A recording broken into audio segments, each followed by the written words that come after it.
This chapter here can be titled The Reality of Provision, which is rizq, guidance, and misguidance. And so the Imam begins and he says, Allah is the provider of both halal and haram. Provision is that in which the living find their sustenance and the finances with which they find benefit. So the consensus of the early generations of the Muslims, this ummah, and this was mentioned by Imam as-Safarini, is that there is no provider but Allah. All sustenance, all provisions, all foodstuffs, everything, every type of provision, it is solely from Allah subhanahu wa ta'ala, and it is Allah that provides for all creatures, human and otherwise. So to say that Allah only provides, for example, halal, and that's why the Imam opens, he says Allah is the provider of both halal and haram.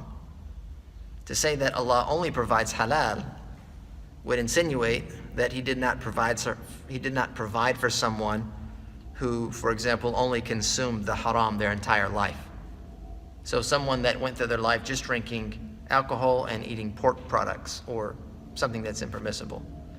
So if we said that Allah only gives the halal, He doesn't give the haram, that means that there is a creature outside of Allah's provision. Right? Makes sense? So Allah subhanahu wa ta'ala, He provides both halal and haram. And of course, this is regardless of their ruling. So the provisions, the rizq of Allah subhanahu wa ta'ala are two main types, halal and haram, right? And the halal is that which nourishes the body and supports faith. Okay? While the haram, it may also nourish the body. So finding nourishment and sustenance, sustainability, can be done either through halal or haram. But the haram, its consumption is sinful, and therefore it spoils the faith. Right? So there are certain things that we've been prohibited from, even though Allah subhanahu wa ta'ala may provide them for His creation. Yes. So the halal haram, but you still, with the haram, you still have a choice, right? So Allah's providing for you, but the halal haram, but you still have a choice whether you're gonna go with the haram or not, right? Yeah, everyone has a choice. Everyone has a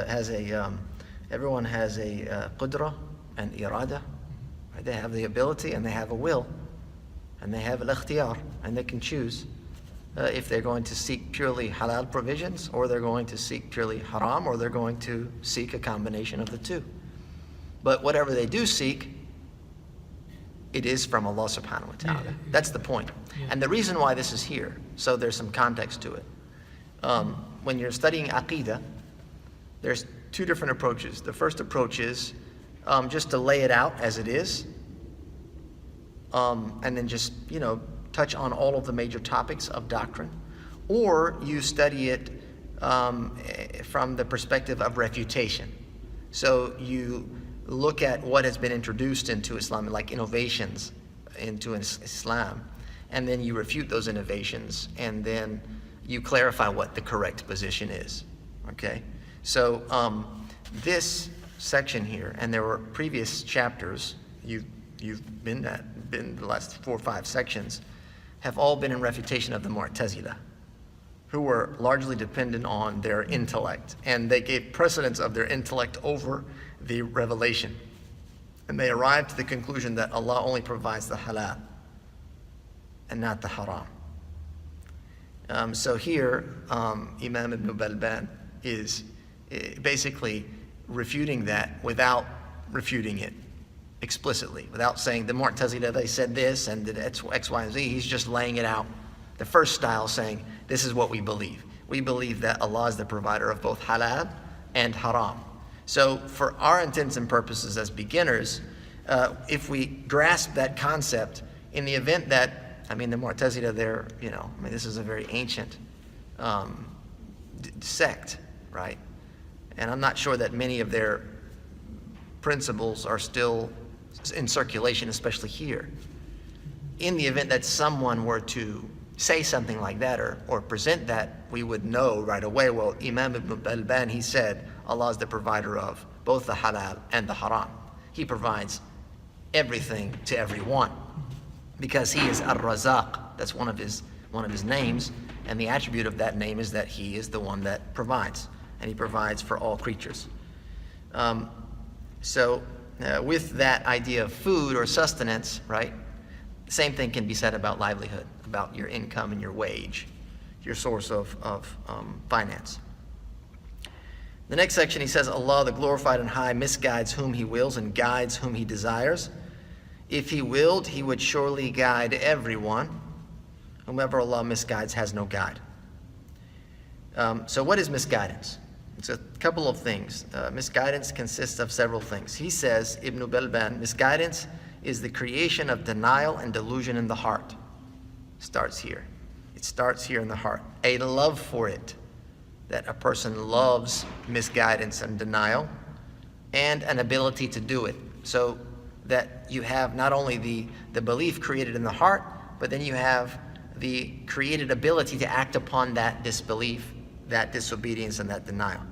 So guidance is similar. Guidance is the prescription of faith in the heart. Allah subhanahu wa ta'ala decrees in the heart of the faithful that they believe, that they love it, and then the ability to act upon it or to do it, right? To practice faith. So guidance, much like the provision, is of two different types in general. There's instructional guidance, and then there's guidance which is providential in nature. So the first type, instructional guidance, that is delivered by the prophets, the messengers, the scholars, the sincere counselors and advisors, the believers of the faithful ummah. So that is something that can be given, if you will, by everyone that has access to it, because it is essentially delivering Allah's word. It is delivering the teachings of the Prophet ﷺ, and this is done through preaching and teaching and modeling and various different other methods that a person can convey the truth. And so that's very external. It's a very external type of instructional guidance. The internal part is providential, and that is which occurs in the heart. And this is solely in the hand of Allah subhanahu wa ta'ala. This guidance, this type of guidance is restricted to Allah Azza wa Jal. He is the guider, right? Al-Hadi. And so the same thing can be said about misguidance. Misguidance, there's instructional misguidance where people, they try and lead astray with information or delusion or confusion or doubt. And they'll use various different modes and methods of doing that: preaching, teaching, misguiding, modeling that behavior, trying to influence, etc. And then there's that which is providential again. And Allah subhanahu wa ta'ala is the one that has the hearts of his servants between his fingers. يُقَلِّبُهَا كَيْفَ يَشَاءُ. He turns them as he wills. Allah subhanahu wa ta'ala can turn a heart either way, to the truth or to falsehood. And so that's why we find in the Prophet's practice to constantly ask Allah for guidance. And he would ask, Ya muqallib al-qulub, thabbit qalbi ala dinik. Oh Allah, the turner of the hearts, fix my heart firm upon your faith. Right? And most of the sermons and major public addresses, we hear the same words: whomever Allah guides, there is none to lead them astray, and whomever Allah allows to go astray, there is none to misguide. Here in the closing lines of this chapter, he says, He, the glorified, is the creator of all creation. Okay, so he's al-Khaliq. He's created everything. There's nothing that escapes his creation. The provider of all provision. Again, emphasizing this point that Allah subhanahu wa ta'ala is the one that provides, the grantor of life for every living being, and the bringer of death to every deceased.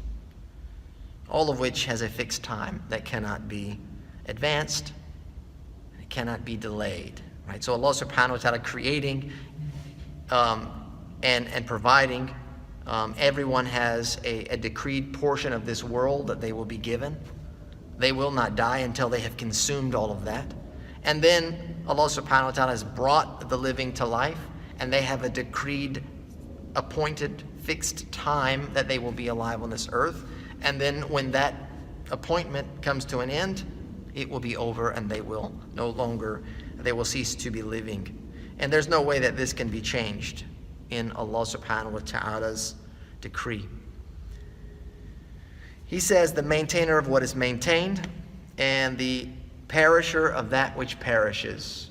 Basically, he sustains that which is sustained, and then he's the one that causes that which perishes to perish. None can repel his rule. There is no one that can abrogate or ratify the rule of Allah subhanahu wa ta'ala, fend off his decree. There is no one equal to him to be able to match what he has decreed and judged. They cannot contradict his conclusion, change his decisions, replace what he knows, or remove what he has given in shares. Whatever, this is, just to wrap up here, this is the end of Imam Ibn Balban, his words here. Whatever Allah wills will be, and whatever he wills not will never come to pass. And this is a very, very general, broad, applicable statement. Ma sha'Allahu kan, wa ma lam yasha' lam yakun.